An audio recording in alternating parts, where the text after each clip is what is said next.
من المواضيع اللي دايما الواحد بيسمعها النهارده يقول لك يعني بيبقى في مثلا رجل غير مسلم، مشرك او كافر او ما الى ذلك، لكن اخلاقه كويسه جدا جدا جدا وتعاملاته مع الناس ممتازه.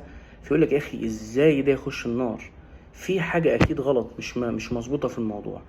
فهنا نقول ان الحق سبحانه وتعالى المعصيه الوحيده التي يحبط الله عز وجل بها العمل كله هي الشرك بالله عز وجل او الكفر. المعصية الوحيدة اللي تجيب كل أعمالك الأرض.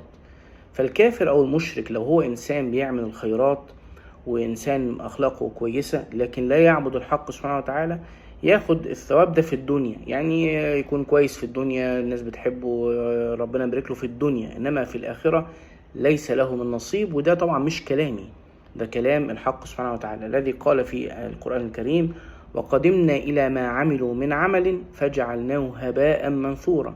وقال الحق سبحانه وتعالى: إن الذين كفروا وماتوا وهم كفار فلن يقبل من أحدهم ملء الأرض ذهبا ولو افتدى به أولئك لهم عذاب أليم وما لهم من ناصرين.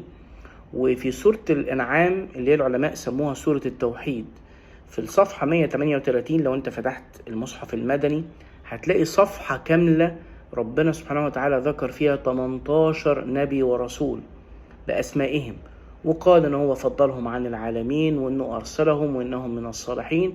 ثم قال بعد ذكر 18 نبي: ولو أشركوا لحبط عنهم ما كانوا يعملون. حتى النبي مفيش عزيز عند الحق سبحانه وتعالى في مسألة الشرك. وأنا قعدت أفكر في الموضوع ده وحاول إن أنا أبسطها على نفسي وأدي مثل، فلقيت إن أنا سبحان الله يعني والله ورسول المثل الأعلى. أنا عندي مثلا 3 أولاد، وفيهم ولد مثلا بعد ما كمل كده 18 أو 20 سنة، أنا طبعا طوال 20 سنة بصرف عليه، بهتم بتعليمه، بهتم بصحته، بهتم بنصيحته، كل الكلام ده كله. جه أول عند 20 سنة كده وجه قام وقف قدامي وقال لي: أنت مش أبويا، أنا مش معترف بيك أبويا. أو قال: أنت أبويا وفلان أبويا، إكس من الناس ده أبويا.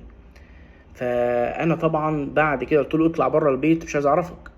خرج بره البيت وبقى يعني راجل خد جائزة نوبل وعمل مشاريع خيرية، مثلا أطعم نص العالم. وكل الناس بقى جات لي قالت لي: انت ازاي مش قادر تسامح فلان؟ ابنك ده ابنك بقى كذا وبقى كذا وبقى كذا. اقول والله لو جه بملء الارض ذهب مش هسامحه الا لما يعترف بي انا بس ابوه. طب ده والله ورسول المثل الاعلى، ده انا مجرد عبد، مجرد يعني خلفته، ما بالك باللي خلقه ويطعمه ويسقيه. يجي الانسان بعد كل ده يقف كده بمنتهى العجرفة يقول: مفيش ربنا، مفيش خالق لهذا الكون، او يشرك مع الله عز وجل اله اخر.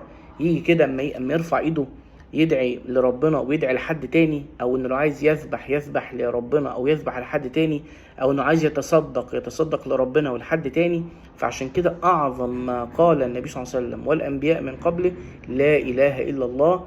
ودي عند ربنا سبحانه وتعالى عظيمة جدا، ان الانسان يعيش ويموت على لا اله الا الله، لا يعبد الا الله عز وجل، ولا يسجد إلا لله، ولا يدعو إلا الحق سبحانه وتعالى.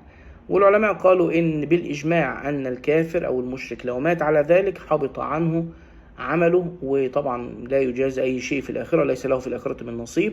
لكن لو تاب وأسلم كل الأعمال الصالحة اللي هو عملها تبقى له إن شاء الله في ميزان حسناته.